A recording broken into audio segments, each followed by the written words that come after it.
Sometimes a story that starts as innocent fun can turn into deep regret, leaving a lasting mark on one's life. Many wonder how to deal with the consequences of their own mistakes when the realization of what they've done becomes an unbearable burden. At the center of this narrative is a 40-year-old woman married to a 45-year-old man for 7 years with a 5-year-old son. They met through a mutual friend, and at the time, neither was looking for a serious relationship, simply enjoying each other's company. However, a spark ignited, and they began a romance that led to marriage 2 years later. The husband works as a software engineer at Google, while she works in sales at an insurance company. Their family life was going well until, as she admits, everything went wrong. 5 months ago, their lives changed. The husband received a promotion at work, which meant longer hours and, consequently, constant fatigue. The couple's intimate life disappeared. The woman's attempts to rekindle intimacy were met with excuses and the husband's exhaustion. This behavior irritated her, and to avoid dwelling on her resentment, she decided to focus on work. What happened next? What events led to what the woman considers her biggest mistake? And will she be able to find a way out of this situation? In the corporate world of insurance, a fierce battle for every client was unfolding, where not only the company's well-being but also the career prospects of its employees were at stake. At the center of this battle was an employee whose promotion directly depended on attracting a major client, a 48-year-old entrepreneur named Jay, who headed a promising fintech startup. The company's management had high hopes for the employee, tasking her with personally establishing contact with Jay and persuading her to sign a contract for corporate health insurance. The boss emphasized that in a declining insurance market, no opportunity could be missed, and urged the employee to use all available means to secure Jay's company as a client. In an effort to gain the potential client's favor, the employee was advised to move away from a strictly formal approach and build a more friendly relationship with Jay, earning her trust with personal charm. Following the instructions of her superiors, the employee changed her usual style of communication, trying to be more open and relaxed. From that moment on, she decided to fully immerse herself in work to distract herself from personal worries. Her son went away for summer vacation, and returning to an empty house after work became unbearable. Before, when she and her husband were alone, this time was filled with passion and intimacy, but now the house was filled with a depressing silence. The couple barely spoke, let alone engaged in physical intimacy. Her meetings with Jay, a colleague, were surprisingly pleasant. Jay was a witty and attractive woman. Communication was related to the need to discuss the formalities and procedures related to corporate health insurance. She tried to maintain a professional tone, but she was not very successful. During shared lunches or coffee breaks, Jay made remarks that could be interpreted as flirting, albeit very veiled. She tried not to pay attention to it, attributing everything to friendliness and her own biased perception. She knew that Jay was single. One day during lunch, she awkwardly spilled water on her blouse and noticed Jay's gaze lingering on her chest. Embarrassed, she quickly changed the subject to work matters, and then Jay began to look her straight in the face. She liked that look. It made her feel desired and attractive. This was probably due to the lack of attention from her husband. She knew it was wrong to enjoy the attention of other men while married, but her husband had stopped showing interest in her. She was frustrated by the constant rejections of intimacy, which negatively affected her self-esteem. Working together brought the protagonist and Jay closer, and their relationship evolved into informal lunches, which became a pleasant distraction for the narrator. She acknowledged her attraction to Jay, but sought to keep the relationship within the bounds of a fleeting infatuation, an escape from marital troubles. At home, her husband was increasingly staying late at work, turning their home into a kind of hotel room. The lack of initiative on her part led to mutual estrangement. The protagonist, realizing the wrongness of her actions, gave in to impulse. During one of their shared lunches, she allowed herself a frivolity, touching Jay's leg with her foot, and saw a reciprocal interest in her eyes. The feeling of neglect from her husband prompted her to make a rash decision. That same evening, she found herself at Jay's house, where disappointment and pent-up dissatisfaction resulted in infidelity. In the dead of night, while Jay slept, the protagonist left her house, unsure how to explain what had happened. In the car, she saw 2 missed calls from her husband. She hoped he was already asleep and prayed to avoid the inevitable confrontation. Upon returning home, she was greeted by a peaceful scene. Her husband was sleeping soundly. A fleeting sense of relief washed over her, after which she headed to the shower to wash away the burden of the day. In the morning at breakfast, when her husband asked where she had been the previous night, she replied without batting an eye that she had been held up in a long work meeting. He didn't seem to pay much attention, calmly continuing to eat his toast. Despite feeling guilty about the deception, she was still bothered by his detachment. She made a firm decision not to see Jay again. Her contract with Jay was coming to an end, which minimized the likelihood of frequent work meetings. She convinced herself that it was just a fleeting weakness, a passing infatuation. She had a husband, a son, and she couldn't afford such recklessness. With this decision, she went to the office, seeking to isolate herself from the world. Her husband's strange behavior deeply affected her, although he didn't suspect a thing. All week, she immersed herself in work, spending her evenings at her desk, knowing that no one at home was eagerly waiting for her. Her son was still at summer camp and wasn't due back for another month. She tried to talk to him during the week, but he was so engrossed in his activities that he didn't have time for a proper conversation. At least he was happy and having fun. Jay hadn't contacted her since that night. She secretly expected it, despite her decision to consider what happened as nothing more than a fleeting episode. Still, she was unnerved that Jay hadn't tried to contact her at all. On Friday, as she was leaving work, the narrator was stunned by an unexpected encounter. Jay was waiting for her outside the office. The surprise was so great that words seemed powerless to describe it. Jay approached and embraced her, confessing how much she had missed her. The protagonist, in a state of shock and amazement, stated that the events of that night could not be repeated, calling what had happened a mistake. These words clearly affected Jay, causing her visible vulnerability. The attempt to break free from the embrace was unsuccessful. Jay wouldn't let her go, expressing disagreement and denying that what happened was accidental. "You can't deny the attraction between us," she said, and it was a turning point. Jay's confession made the protagonist doubt her own decision to consider that night just a fleeting episode. An overwhelming desire to feel her kiss again took over, and she succumbed to temptation. Jay drove her to her car in the parking lot, where passion ignited between them. This experience was new and exciting for the narrator, as she had never made love in a car before. Afterwards, she promised Jay to call her later, headed to her car, and drove home. At home, immediately after returning, she took a shower.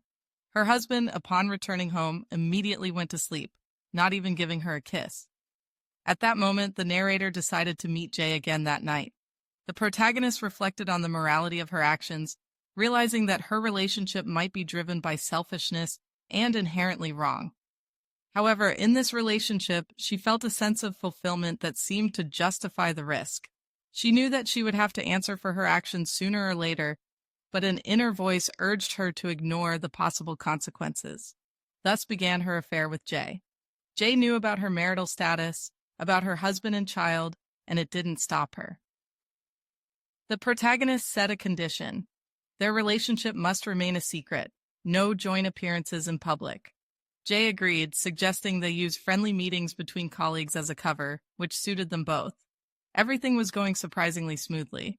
The lack of interest from her husband eliminated the need to come up with complex excuses.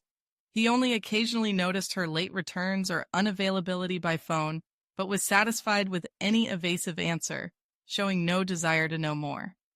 Although this behavior of her husband should have made the situation easier, the protagonist was tormented by guilt. Her husband suspected nothing not out of trust, but out of indifference. Meetings with Jay took place at her house or in the car when Jay picked up the protagonist after work. They had lunch and dinner together and sometimes indulged in passion in the car or elevator after making sure there were no surveillance cameras. There was an unexpected turn in this woman's life when her relationship with a client turned into a passionate affair full of thrills. She never imagined that the relationship with Jay would become such an exciting adventure, filled with adrenaline and new emotions. Until now, her intimate life had been confined to the walls of the bedroom, but now she discovered the exciting possibilities of making love in the most unexpected places, from public spaces to secluded corners of the car. Communication with Jay made the heroine realize how much joy and spontaneity she lacked in her life. She found in this relationship the fun and thrills that she thought she should have been experiencing with her husband. However, not wanting to miss the opportunity that had presented itself, she enjoyed every moment spent with Jay. Soon after, her son returned from summer camp, which required her to readjust her schedule and adapt to new circumstances. In the early days, she had less time to meet with Jay, but she tried to make up for lost time and plan their time together so that they could enjoy each other's company. Despite all the passion and excitement, this affair had no clear end goal, which worried the heroine. She didn't know how long it would last or what it would lead to. Sharing her fears with Jay, she received support and reassurance that they shouldn't get ahead of themselves and should focus on the present moment, solving problems as they arise. This was especially valuable to her, as her husband, engrossed in work, rarely found time for such conversations and support. It was difficult for her to place all the blame for what was happening on her spouse's career growth, because even before the promotion, he was absorbed in work. She bore the burden of responsibility for the house and raising her son, even though it was also his responsibility. The promotion only accelerated the inevitable finale. If earlier he found a little time for her on weekends or after dinner, now these moments had disappeared. After starting an affair with Jay, she stopped caring about her husband's detachment. She was getting the attention and passion she craved. With each day, her husband's indifference became more and more obvious, although she had refused to admit it before. He had not initiated intimacy for a long time, which only emphasized his disinterest. Thoughts of breaking up haunted her, but she postponed this decision for the sake of her son. Despite the fact that her husband was not the best spouse, he remained a good father. He made sure that his son had everything he needed, paid attention to him, putting work aside. She couldn't deprive her son of his father, nor did she want to be separated from her child. Joint custody seemed unacceptable, as she did not want her son to live in two homes. She made the decision to save the marriage for the well-being of the child. Love for her husband gradually faded, and the only person for whom she remained in this house was her son. After a long time, she felt happy again. Things were going smoothly, professional activities brought satisfaction. The relationship with Jay was developing just fine. At home, there was an atmosphere of well-being as far as was possible under the circumstances. Her husband was completely immersed in his work. It seemed he wouldn't even notice his wife's disappearance from his life. She spent lunchtime with Jay so that immediately after work she could return home to her son. Jay showed amazing understanding, adjusting their meetings to her schedule. It was simply incredible. The heroine believed that everything was going according to plan, but as it turned out, she was deeply mistaken. The situation began to deteriorate rapidly and unexpectedly. One day, rushing to lunch with Jay, she dropped her phone down the stairs. Deciding to postpone the repair for later, she hurried to the meeting. Jay suggested she go to her house. Since it was Friday, the heroine decided without hesitation to skip the rest of the working day and agreed. She returned home around 6 in the evening, as usual after work. Her son was not at home. There was only Beth, the nanny they hired to look after her son after school until his parents returned. Beth reported that the boy had developed a high fever at school, and he was urgently taken to the hospital. The teacher tried to call the mother, but to no avail. In the end, they got through to the father, and he went to the hospital with his son. The heroine immediately rushed there. Because of the ill-fated phone, her son was in the hospital without her. At the hospital, she saw her husband sitting next to her son, who was excitedly telling stories about school. She ran up to her son, who was already feeling better. Her husband didn't ask anything. Soon the doctor approached and said that the boy had the flu and could be taken home. The heroine drove her son home, and her husband said that he needed to stop by the office, as he had left work in a hurry. At home, she fed her son and put him to bed. She decided that she needed to fix the phone tomorrow. That memorable night, she decided to settle down for the night in her son's room. Among the deep silence of the night, at about 2 o'clock, she was awakened by a vague silhouette. Her husband was standing at the door, his gaze fixed on her. The first reaction was fright, but soon she realized who it was and involuntarily breathed a sigh of relief. My husband was still wearing his work clothes. I asked him when he had gotten home. He said he had just arrived and wanted to make sure our son was okay before going to bed. I nodded silently in response. Then came the question about the teacher's call and where I had been at that time. I explained that my phone had broken down so they couldn't reach me. My husband's gaze expressed doubt. I pointed to my phone lying on the nearby shelf with obvious screen damage. Then came my husband's admission that he knew about my absence from work. He said he had called my office and found out that I had left for lunch and not returned.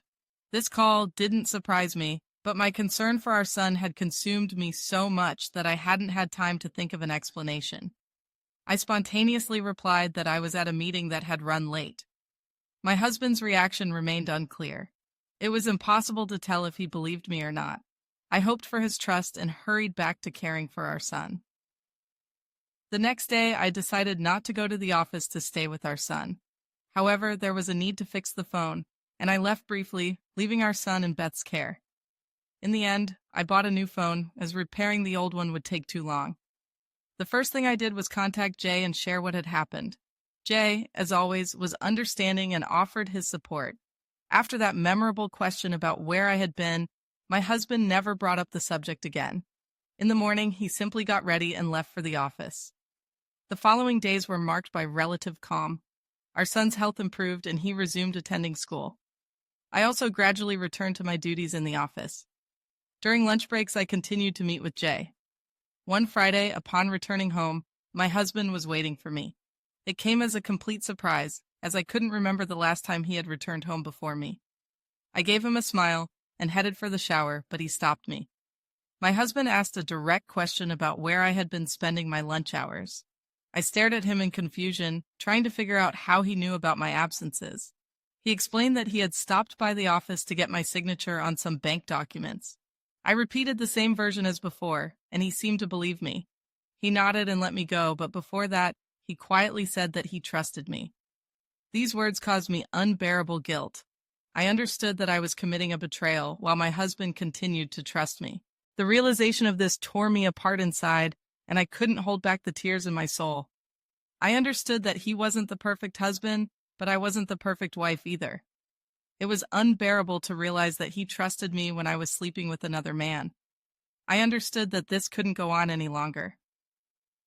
I faced a difficult choice: either confess to my husband and end our marriage, or end the relationship with Jay. The thought of losing either of them brought even more tears. Jay was a good person, very kind and attentive, but we had no future. I couldn't just abandon my son and husband. In the end, I came to the conclusion that it was time to end this affair. I decided that after the weekend, I would meet with Jay one last time. I didn't yet know that this decision had been made too late. The coming Saturday promised to be a day spent at home with my son. As for my husband, his plans remained unknown. After his promotion, he seemed to distance himself, immersed in work that consumed him even on weekends. However, this time, everything went differently. My husband did not go to the office but stayed home, which was unexpected. The day before, he had also returned earlier than usual. An inexplicable foreboding crept into my soul, but I brushed it aside, attributing everything to my own fears and guilt. When our son went to the park with Beth, my husband invited me to the living room for a serious conversation.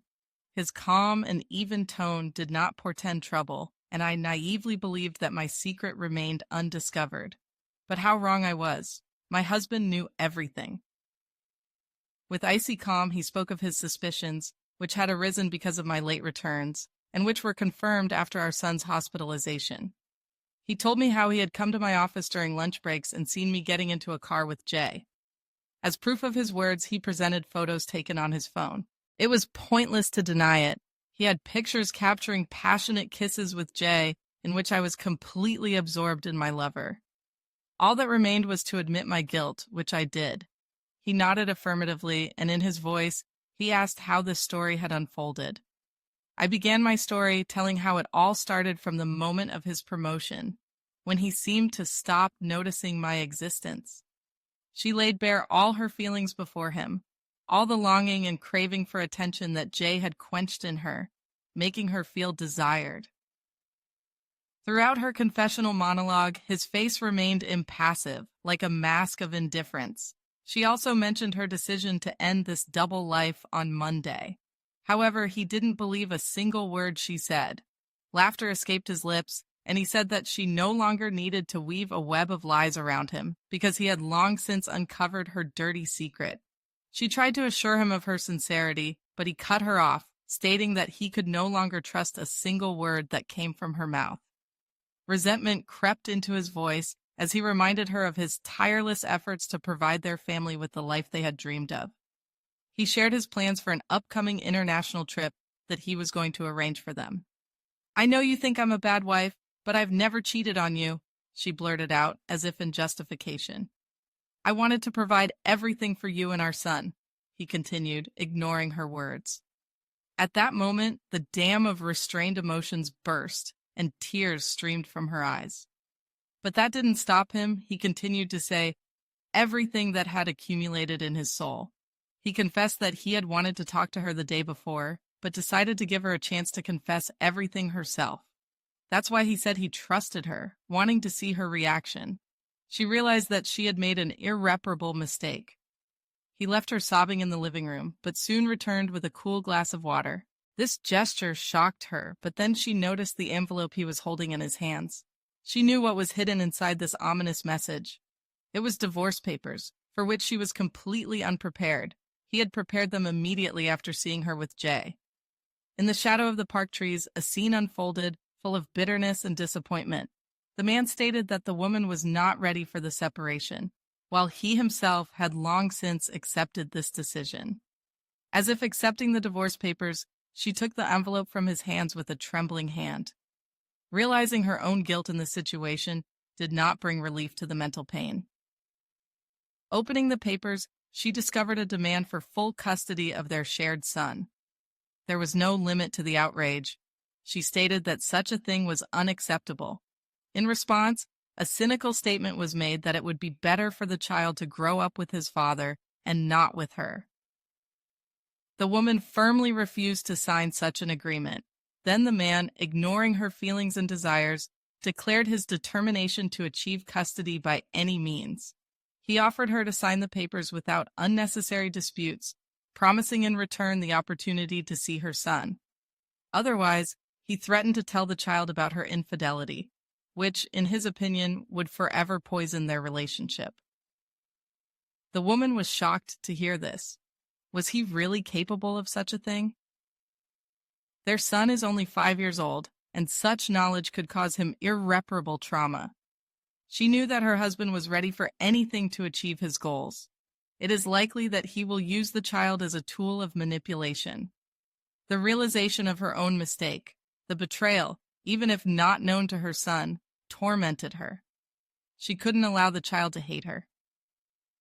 In a desperate attempt to reason with her husband, she pointed to his constant preoccupation with work, arguing that it would be better for her son to stay with her. She desperately tried to convince him to give up his plan. Her sincere pleas and streams of tears could not shake his determination. He was unwavering in his decision, confronting her with the fact she has only 48 hours to sign the submitted documents. Moreover, he strictly demanded an immediate end to her relationship with Jay, threatening otherwise to reveal to their son compromising photos of his mother with her lover. She couldn't be sure of the seriousness of his intentions, but the risk of causing psychological trauma to her son with such a revelation was unacceptable to her. Her priority was to ensure a prosperous future for her child. After her husband left, she immediately contacted Jay and made the painful decision to end their relationship. Jay, realizing that the well-being of her son was paramount to her, accepted her decision without objection. He only asked her to take care of herself and assured her of his willingness to help at any moment. She was immensely grateful to him for his understanding and support, although she did not express this aloud. Then she turned to her lawyer, outlining the custody conditions proposed in the divorce papers. The lawyer assured her that she had every right to disagree with these conditions and could fight for sole custody of the child. However, she could not reveal to him the true reason for her decision, the blackmail from her husband, who threatened to reveal her personal secret to her son. Soon she finished talking to the lawyer, leaving the most important argument unsaid. The woman knew she was in a hopeless situation where any decision would bring heartache. She faced a dilemma: either refuse to sign the fateful papers, risking revealing her secret to her son and losing his love forever, or sign, condemning herself to separation, but preserving a bright image of her in his heart. She chose the latter, believing it was better to be away from her son than to see hatred and contempt in his eyes. Let the boy keep fond memories of a mother who always loved him. Her husband, having obtained the desired signature, gave her a week to explain her departure to their son. He knew the emotional pain this conversation would cause, knowing she would never want to part with her child. This decision was a clear act of revenge for her transgression.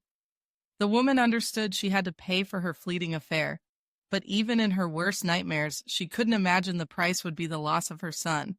For his well-being, she had long refused a divorce, and now she was forced to leave him.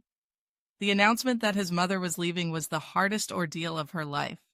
The tears that streamed from her son's eyes caused a torrent of her own. Even the memory of that moment caused unbearable pain. Gathering all her strength, she tried to explain to him that his father would take care of him and that they would see each other soon. The pain in the boy's eyes almost broke her. She pretended to be strong for her little treasure. She spent the whole week with her son, trying to enjoy every minute. When Friday came and she took him to school, she told him that she wouldn't be home when he returned. The boy cried again, and she hugged him tightly, promising a quick reunion. For a whole week, her husband witnessed her life with their son. She had a glimmer of hope that, seeing her deep unhappiness, he would soften and reconsider his decision. But this didn't happen. She called movers to transport her belongings to an apartment provided by the company, the only thing she could find on such short notice. Her husband was waiting for her on the doorstep. His face showed no emotion, but she didn't expect it. He seemed completely indifferent to her. He informed her that he had filed for divorce and that all further matters would be handled through his lawyers. She simply nodded in response, telling him to take good care of their son and expressing regret for what had happened. He assured her that he would take care of their son, adding that she no longer needed to worry about it. Without another word, she left the house. More than a month has passed since then, and the divorce proceedings are still ongoing. Lawyers on both sides are confident that, since the divorce is by mutual consent, it will be completed soon. She moved into the company housing, unable to bring herself to look for anything else. Her ex-husband allowed her to talk to her son 3 times. The separation from him is unbearable. Her heart is breaking with longing. The only consolation is the certainty that her son is being well cared for. Her husband has always been a caring father, and she knew he would provide her son with proper care. The boy told her that his father now comes home from work earlier and plays with him. A bitter realization pierced her. If he had made time for her before, perhaps they wouldn't be in this situation. She understands that she can't blame him for her infidelity, but it hurts her to think that he couldn't make these changes in his life when she was around. Now she is trying to immerse herself completely in her work, seeing it as the only salvation from oppressive thoughts. After that fateful call that rang through the walls of her house, she stopped all communication with Jay. To her relief, he also made no attempt to contact her. The burden of separation from her son is unbearable, and she doubts she could build anything new while being so far away from him. Remorse over her fleeting affair torments her soul. She dreams of being able to turn back time so she would never succumb to a fleeting impulse and start a relationship with Jay. Then perhaps she would still be living under the same roof as her son, and her husband might eventually pay attention to her again. She should have been patient and not committed a rash act, betraying her husband. 2 months have passed since she left the house. The divorce proceedings were completed by court order. When asked by her lawyer if she had any property claims against her husband, she categorically refused. She was not interested in material possessions. Her only desire was to get her son back, but realizing that this was impossible, she lost interest in everything else. Her ex-husband's life seems to have improved. Her son told her that he saw Beth, their nanny, leaving his father's room early in the morning. This news shocked her. Beth was barely 30. Did he forget her so easily, flashed through her mind? But then she realized that she had no right to judge him because it was her infidelity that destroyed their marriage. Nevertheless, it hurt. She tried to reassure her son, suggesting that Beth might have just forgotten something, and went to his dad's to pick it up. Despite believing her ex-husband was trying to use their son against her, she wasn't going to stoop to his level. She didn't want to manipulate her child's feelings to get back at his father. She was grateful for the opportunity to connect with her son whenever she wanted. Beth would call her when the boy asked to speak to his mom, and she appreciated that. Perhaps Beth felt guilty about her relationship with her ex-husband. Either way, she was thankful for it. She even took her son for weekends. These short visits became the highlights of her life. He tried to tell her everything so she wouldn't miss out on anything. However, the remorse over the affair lingered. It became especially acute when she had to take her son back to his father's house, the same house that was once her home too. It had been a year since her last confession. Last month, her son turned 6. The boy had demonstrated an amazing ability to adapt to the changes in his life. 6 months after his mother left home, he stopped crying when they parted. Now, he only gives her a bright smile when saying goodbye. This evokes mixed feelings in her. On one hand, relief at the realization that she is no longer the cause of her son's tears. On the other, anxiety whether sadness is hidden behind the smile. There had also been changes in her ex-husband's life. He was engaged to a woman named Beth and planned to get married in 6 months. Even though she was the one who initiated the breakup, the news of his new love caused her pain. It was especially hard to see them together in the house that she had once helped build. She found out about the engagement by chance when she brought her son to his father. She became an involuntary witness to their passionate kiss, and memories of the times when her husband showed her the same tenderness flooded back. To get their attention, she cleared her throat. Beth was embarrassed to see her, but her ex-husband, on the contrary, seemed pleased by her appearance. Her gaze involuntarily fell on the ring on Beth's finger. Her ex-husband, not hiding his triumph, announced their engagement and upcoming wedding. She found the strength to smile, although it was clear from her ex-husband's expression that he enjoyed hurting her. To confirm his feelings, he kissed Beth again, as if avenging her past infidelity. After kissing her son goodbye, she left, feeling a storm of emotions building up inside. The author expresses sincere gratitude to everyone who showed understanding and support during a difficult period in her life. Although she doesn't know these people personally, their words of sympathy and participation meant a lot to her.